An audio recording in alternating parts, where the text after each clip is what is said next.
今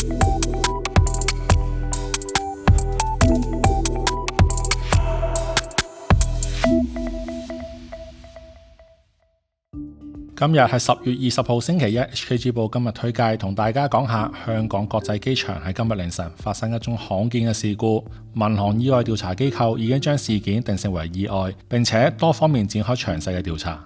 香港國際機場今日10月20號凌晨大約3點53分發生一宗事故，一架由杜拜嚟香港嘅貨機喺北跑道降落之後出現偏離情況滑出海面。事發時有一輛機場嘅保安公司巡邏車被失事嘅飛機撞落海入邊，導致2名地勤職員不幸罹難。至於貨機上面4名機組人員就獲救送院。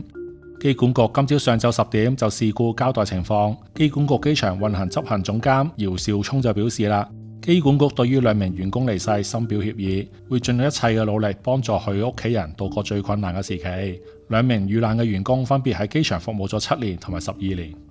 今次事故有唔少疑點，當時飛機安全降落並且滑行至跑道嘅一半，突然轉咗衝出鐵絲網，繼而撞到巡邏車並且墮海。姚兆聰就指出啦，滑行道係一條直路，有固定嘅標示指示飛機降落之後滑行，因此涉事客機採用嘅路線並唔正常。佢就話啦，正常嘅飛機點樣都唔會轉出去海嗰邊。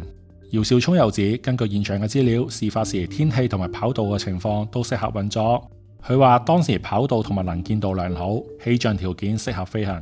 而涉事嘅貨機喺降落之前冇發出任何嘅求救信號。當貨機離開正常路線之後，指揮塔曾經嘗試用無線電聯絡機師，但係就冇回應。機管局暫時將事件定性為意外，民航處就表示高度關注事件，已經根據既定嘅程序將有關嘅情況通報民航意外調查機構，並且會配合調查事故嘅成因。在場警方高層被問及調查方向嘅時候表示，唔排除會進行刑事調查。工程師詹永年形容事件罕見，但係現階段難以判斷係機件定係人為所致，必須要揾翻黑盒獲得相關嘅數據，包括對轉向系統、制動系統、引擎參數同埋反推系統進行詳細嘅調查。由於飛機部分殘骸同埋關鍵嘅證據仍然喺水入邊，令到搜證工作有一定嘅困難。喺事發現場，大批消防蛙人陸續落海，相信係為咗搜索黑盒同埋機艙話音記錄儀。無論如何，今次事故係對民航業敲響警鐘，亦都提醒業界航空安全屬於群體責任，任何一個誤差都可能會導致意外。希望相關嘅部門通力合作，盡快調查清楚事故嘅原因，然後制定具體嘅防範措施，等悲劇唔好再重演。